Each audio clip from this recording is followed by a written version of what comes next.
Hello welcome to my another blog. আজকের ব্লগে এই শীতের সকালে বউয়ের আবদার মেটাতে আমরা রওনা দিয়েছি খুদ ভাতের খিচুড়ি খাওয়ার উদ্দেশ্যে। সকাল সকালে এত ঠান্ডা বাইরে ভাই, শীতের তীব্রতা এত পরিমাণ, মানে বাইরে না আসলে বোঝাই যাচ্ছিল না। দেখেন অলরেডি আমার ঠান্ডা হলে, যাই হোক এই শীতকে উপেক্ষা করে কুয়াশার চাদর ভেঙে আমরা রওনা দিয়েছি সেই ভাইরাল খিচুড়ি মানে খুদ ভাতের খিচুড়ি খাওয়ার উদ্দেশ্যে। এবং আমার সাথে থাকছে আমার প্রিয়তম স্ত্রী ফারহানা। তো যেতে যেতে পথে কুয়াশার রাস্তাতে সামনে পেয়ে গেলাম একটা মামা, দেখি রস বিক্রি করতেছে, তাও সকালবেলা ফ্রেশ ঠান্ডা রস। তো আমিও নিয়ে নিলাম এক গ্লাস এবং খেয়ে দেখলাম এটার ভিতরে নিশ্চিত স্যাকারিন মিশাইছে, কোনো মজা নাই। খাওয়ার পরে আমার জিব্বাটাই তিতা হয়ে গেছিল। যাই হোক আমরা চলে আসছি সেই ভাইরাল ইনসান আলীর খিচুড়ি খাইতে। এসে দেখি আমরাই লেট, প্রচুর পরিমাণ মানুষ ঝোড় জঙ্গল নদী নালা ভেঙে মানে ছবি তোলার উদ্দেশ্যে চলে গেছে, দেখতে পাচ্ছেন। কিন্তু আমরা আগে খাবো তারপরে যাবো খেয়ে। তো চলুন ভিতরে যে দেখি কি অবস্থা।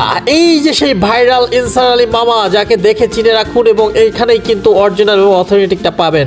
কিন্তু ভাই ভেতরের অবস্থা তো জাস্ট দেখেন, মানে ঝোড় জঙ্গল অবস্থা, কি পরিমাণ মানুষ, কি পরিমাণ ক্রাউড। মানে সকালবেলা যে এত ঠান্ডা পড়ছে, ঠান্ডার ভিতরে যে এত মানুষ কিভাবে আসলো আমি জাস্ট ভেবে অবাক হয়ে গেছি। মানে আমরাই লেট ভাই রে ভাই, ফাইনালি 40 মিনিট ওয়েট করার পরে পাইছি আমাদের কাঙ্ক্ষিত সেই খিচুড়ি।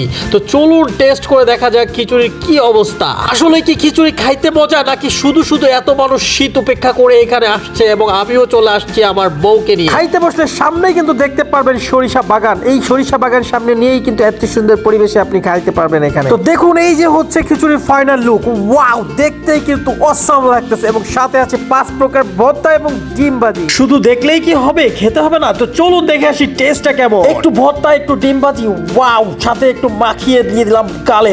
ও my god, taste was really good. ভাইরে ভাই, এমন খিচুড়ি আমি আমার বাপের জন্মে খাই নাই। আপনাদের প্লিজ প্লিজ প্লিজ বিশ্বভাবে রিকোয়েস্ট করতেছি, একবার হইলেও আপনারা সেই কিছু একটু টেস্ট করে যান।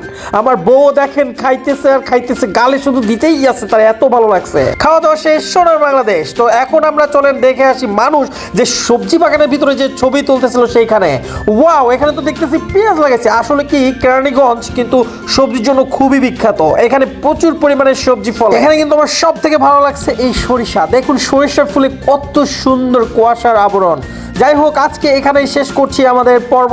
তো সবাই ভালো থাকবেন, সুস্থ থাকবেন এবং ঘুরে বেড়ান ভাই, কারণ বাংলাদেশের শীত মানেই বৈচিত্র্য বৈচিত্র্য বৈচিত্র্য আর অনেক মজা। আর এই মজাটা উপভোগ করতে গেলে অবশ্যই সকালবেলা বেরোতে হবে কুয়াশা ভাঙা ভোরে, আর না হলে কিন্তু মজা পাবেন না। তো সবাই ভালো থাকেন, সুস্থ থাকেন এবং ফলো সাবস্ক্রাইব দিয়ে সাথে থাকেন। ধন্যবাদ। বাই দ্য ওয়ে, এই খিচুড়িটা খাইতে হলে আপনাকে আসতে হবে কেরানীগঞ্জ গোয়ালখালী বাজার, রোহিতপুরের ঠিক পাশে।